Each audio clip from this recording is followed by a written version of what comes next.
Nod Krai is a failure as a region, and I'm gonna explain why. Not because the exploration is bad, or even the characters. I actually think that when you play with them, they can be actually generally fun. And the lore, when you get actually into it and skip on the non-necessary parts, it's actually interesting. But when I look at Nod Krai as a region, I see several fundamental issues that broke what made this game special. And it comes down to one thing that goes into everything else.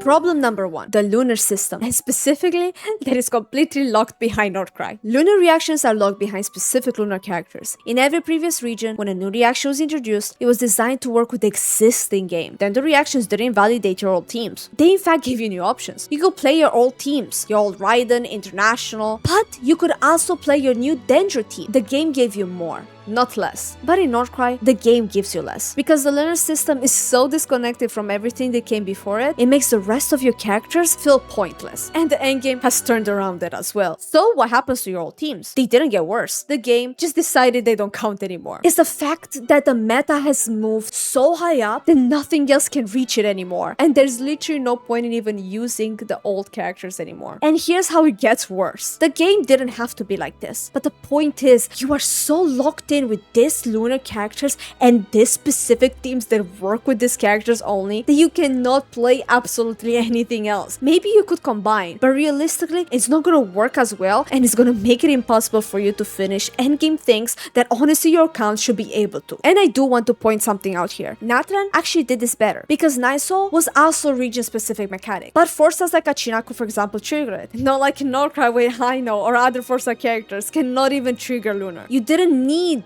the 5 stars to interact with the system. And also, you could still mix and match so many more characters and so many more teams together in order to still complete things in the game. The door was open and you could walk through it, but lunar doesn't give you that. The door has completely locked. And if you don't pull everything, you just don't get to open it.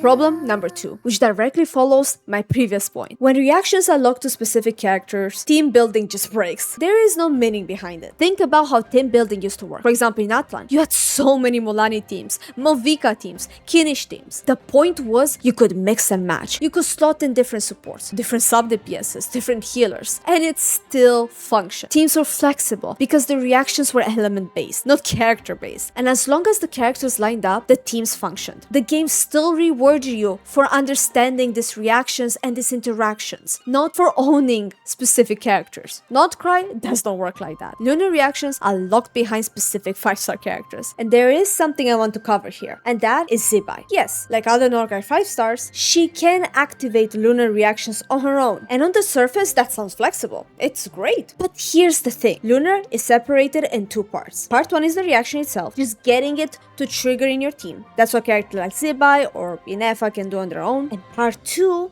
is the buff. And that buff, Ascended Gleam, is where the real damage lives. And it's not a small bonus. This is the difference between a team that barely clears content and a team that deletes it. So what Genshin has done is give you half of the system for free and put the other half behind the pool. You can activate Lunar, sure, but if you want the real damage, the endgame is balanced around, you have to pull for it. Now, Colombina does offer some flexibility. She can convert any reaction into its lunar form, which means you can technically play her with any character to trigger any reaction. But realistically, the damage difference between Colombina and a Nod Krai character and an actual Nod Krai team is so massive that it's not realistic to really call it flexible. It's a taste of what you're missing, and it's designed to make you want the real thing. So yes, you can activate Lunar without a full team, sure, but the game makes sure you know exactly how much damage you're leaving on the table by not pulling more. Now, you might be thinking correctly that endgame content has always favored certain characters or reactions. The Abyss has always had certain blessings that push specific things out. That is not new.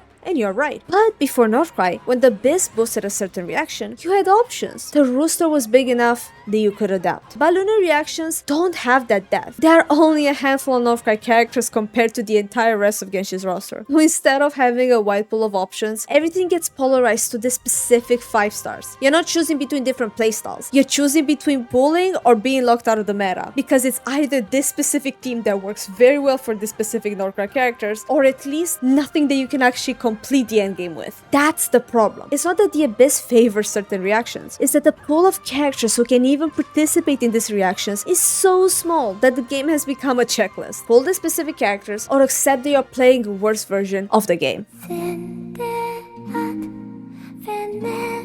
And there's so many other points that I could enumerate here regarding how Nod Krai is just bad and how it just didn't work out the way that we expected it to. But there is something here that I do want to say, even though it might be less important than the other gameplay stuff we just talked about. The story is ridiculously long for no reason. Look, I like the story. I generally do. Genshin's lore is super deep, and I am very aware that Nod Krai was also supposed to be a region that ties up everything before Shiznaya comes out. But that doesn't mean that Genshin should make us play through 8 hours of quests for absolutely no reason. Nod Krai's Arcana quests were honestly exhausting. We're talking about so many hours of content for single acts. And within those acts, it's not about the fact that there was so much lore that you could go into. Honestly, some things could have been said in 2 sentences. But the problem is that there were so many extra things that were absolutely unnecessary to the plot, but they forced us to play through it. They just made everything seem so long, and by the end of the story, I could not even care less. I just wanted to be done with, honestly. And this is why it just matters beyond it's just boring or it's just annoying. When the story is this long, it stops being an experience and starts being a chore. Players start skipping, people stop caring. The lore that the writers clearly put so much effort into, nobody reads it because they're so exhausted by the time they get to it. And when you combine this with the gameplay issues, the locked reactions, the overpowered characters, it creates this feeling of exhaustion. You spend so much time in a story that just drags, and it's not the fact that other regions made it better. Let's remember the Fontaine Act when we literally sat an hour just talking to New Villette and Farina the whole time. It's the fact that when you combine everything, it's just exhausting. And specifically with Nod Krai, the Arcana quest felt just like a visual novel that occasionally remembered that it's a game.